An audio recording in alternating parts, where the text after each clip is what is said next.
Hi friends, ಹೇಗಿದ್ದೀರಾ ಎಲ್ಲರೂ?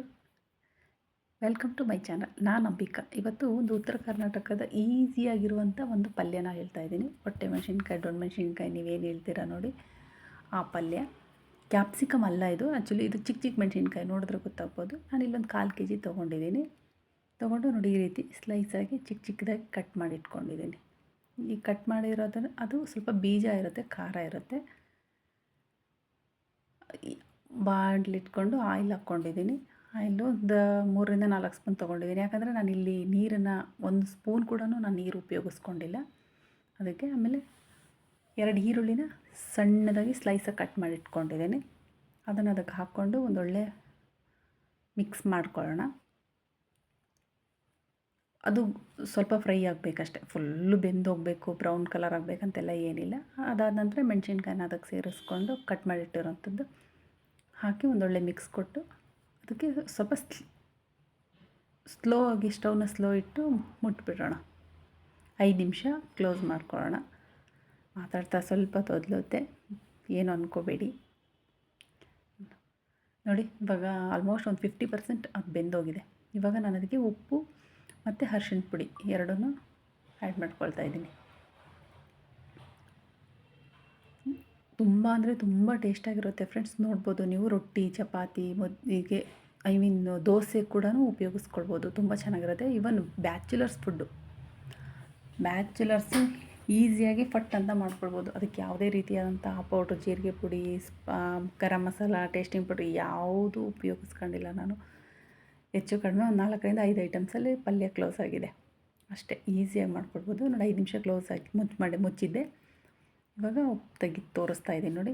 ನೋಡಿ ಬೆಂದೋಗಿದೆ. ಅದು ಉಪ್ಪು ಹಾಕಿದ್ವಲ್ಲ, ಅದು ಕೂಡ ನೀರು ಬಿಟ್ಕೊಂಡು ಬೆಂದೋಗಿದೆ. ನಾನಿವಾಗ ಅದಕ್ಕೆ ಒಂದು 3 ಮೊಟ್ಟೆನ ಒಡೆದು ಇಟ್ಕೊಂಡಿದ್ದೀನಿ ಬೌಲಲ್ಲಿ. ನೋಡಿ, ತೋರಿಸ್ತಾ ಇದ್ದೀನಿ. ಆ 3 ಮೊಟ್ಟೆನ ಅದಕ್ಕೆ ಸೇರಿಸ್ಕೊಳ್ತಾ ಇದ್ದೀನಿ. ಅದನ್ನು ಸೇರಿಸ್ಕೊಂಡು ಒಂದು ಒಳ್ಳೆ ಮಿಕ್ಸ್ ಕೊಡೋಣ. ಮಿಕ್ಸ್ ಮಾಡಿ ಅದನ್ನು ಒಂದು 5 ನಿಮಿಷ ಮುಚ್ಚಿಟ್ಬಿಟ್ರೆ ನಮಗೆ ಪಲ್ಯ ರೆಡಿ ಆಗಿಬಿಡುತ್ತೆ. ತುಂಬ ಅಂದರೆ ತುಂಬ ಚೆನ್ನಾಗಿರುತ್ತೆ, ತುಂಬ ಟೇಸ್ಟಿಯಾಗೂ ಇರುತ್ತೆ, ಇನ್ಸ್ಟೆಂಟಾಗೂ ಆಗುತ್ತೆ. ಈಗ ಏನೋ ಒಂದು ಮಾಡಬೇಕು, ಇದನ್ನು 3-4 ಥರ ಮಾಡ್ತಾರೆ ಪಲ್ಯನ.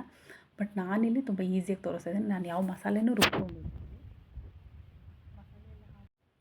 ತುಂಬ ಈಸಿಯಾಗಿ ಆಗುತ್ತೆ. ನೋಡಿ, ಎಗ್ ಬುರ್ಜಿ ಥರನೇ ಕಾಣಿಸ್ತಾ ಇದೆ ಅದು. ಬಟ್ ಎಗ್ ಬುರ್ಜಿ ಅಲ್ಲ, ಮೆಣಸಿನ್ಕಾಯಿ ಹಾಕಿರೋದ್ರಿಂದ ಚಿಕ್ಕ ಮಕ್ಳಿಗೆ ಕೊಡುವಾಗ ಸ್ವಲ್ಪ ನೋಡಿ ಕೊಡಿ ಅಷ್ಟೇ. ಚೆನ್ನಾಗಿರುತ್ತೆ. ರೊಟ್ಟಿ ಪಲ್ಯಗೆಲ್ಲ ನೋಡಿ, ಕಂಪ್ಲೀಟ್ ಮುಗೀತು, ನಮ್ಮ ಪಲ್ಯ ಆಯಿತು. ನೋಡಿ, ಇವಾಗ ಒಂದು ಒಳ್ಳೆ ಸರ್ವ್ ಮಾಡ್ಕೊಳ್ಳೋಣ. ಬಿಸಿ ಬಿಸಿ ಜೋಳದ ರೊಟ್ಟಿ ವೀಡಿಯೋಸ್ ನಾನು ನೆಕ್ಸ್ಟ್ ವೀಡಿಯೋ ಹಾಕ್ತೀನಿ ಫ್ರೆಂಡ್ಸ್. ಅದರಲ್ಲಿ ತೋರಿಸ್ತೀನಿ ಈಸಿಯಾಗಿ ಹೇಗೆ ಜೋಳದ ರೊಟ್ಟಿನ ಮಾಡ್ಕೋಬೇಕು ಅಂತ. ಇದು ನಾನು ಕಡಲೆಕಾಳು ಪಲ್ಯ ಮಾಡ್ಕೊಂಡಿದ್ದೆ. ಅದು ಇವಾಗ ನಾವು ಪ್ರಿಪೇರ್ ಮಾಡಿರೋಂಥ ಪಲ್ಯ, ಚಟ್ನಿ ಪುಡಿ, ಮೊಸರು. ಅದಾಗಿದ ತಕ್ಷಣ ನಾನಿಲ್ಲಿ ಒಂದು ಅರ್ಧ ನಿಂಬೆಹಣ್ಣನ್ನು ಇಟ್ಕೊಳ್ತಾ ಇದ್ದೀನಿ. ಅರ್ಧ ಹೋಳಷ್ಟೇ ಸಾಕು. ಅರ್ಧ ಹೋಳು ನಿಂಬೆಹಣ್ಣು ಹಾಕ್ಕೊಂಡು ಆಮೇಲೆ ಕೊತ್ತಂಬರಿ ಸೊಪ್ಪನ್ನು ಹಾಕ್ಕೊಳ್ತಾ ಇದ್ದೀನಿ. ರುಚಿಗಳ ರಾಜ, ಡೆಕೋರೇಷನ್ ಕಿಂಗ್ ಅಂತಲೇ ಹೇಳ್ತಾರೆ. ಕೊತ್ತಂಬರಿ ಸೊಪ್ಪು ಹಾಕಿಲ್ಲ ಅಂದರೆ ಯಾವ ಫುಡ್ಡು ನನಗೆ ಕಂಪ್ಲೀಟೆಡ್ ಅಂತ ಅನಿಸೋದಿಲ್ಲ. ನನಗೆ ಅಲ್ಲ, ಎಲ್ಲ ಹೆಣ್ಮಕ್ಳಿಗೂ ಅಷ್ಟೇ.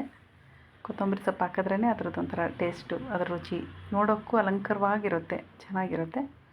ಅದನ್ನು ಹಾಕ್ಕೊಂಡು ಒಂದೊಳ್ಳೆ ಮಿಕ್ಸ್ ಕೊಟ್ಟರೆ ನಮಗೆ ಪಲ್ಯ ಫುಲ್ ಕಂಪ್ಲೀಟ್ ಆಗುತ್ತೆ. ನೋಡಿ, ರೆಡಿಯಾಗಿದೆ ನಮ್ಮ ಎಗ್ ಬುರ್ಜಿ ರೆಡಿಯಾಗಿದೆ. ಇವಾಗ ಒಂದೊಳ್ಳೆ ಸರ್ವ್ ಮಾಡ್ಕೊಳ್ಳೋಣ. ಕ್ಲೋಸ್. ರೊಟ್ಟಿ, ಬಿಸಿ ಬಿಸಿ ಜೋಳದ ರೊಟ್ಟಿ.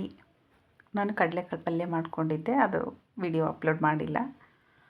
ಆಮೇಲೆ ಇವಾಗ ರೆಡಿ ಮಾಡಿದ್ದಂಥ ಹೊಟ್ಟೆ ಮೆಣಸಿನ್ಕಾಯಿ ಬುರ್ಜಿ, ಚಟ್ನಿ ಪುಡಿ, ಮೊಸರು, ಸೌತೆಕಾಯಿ, ಒಂದು ಒಳ್ಳೆ ಫುಡ್ಡು ಬ್ಯಾಟಿಂಗ್ ಶುರು. Thank you for watching.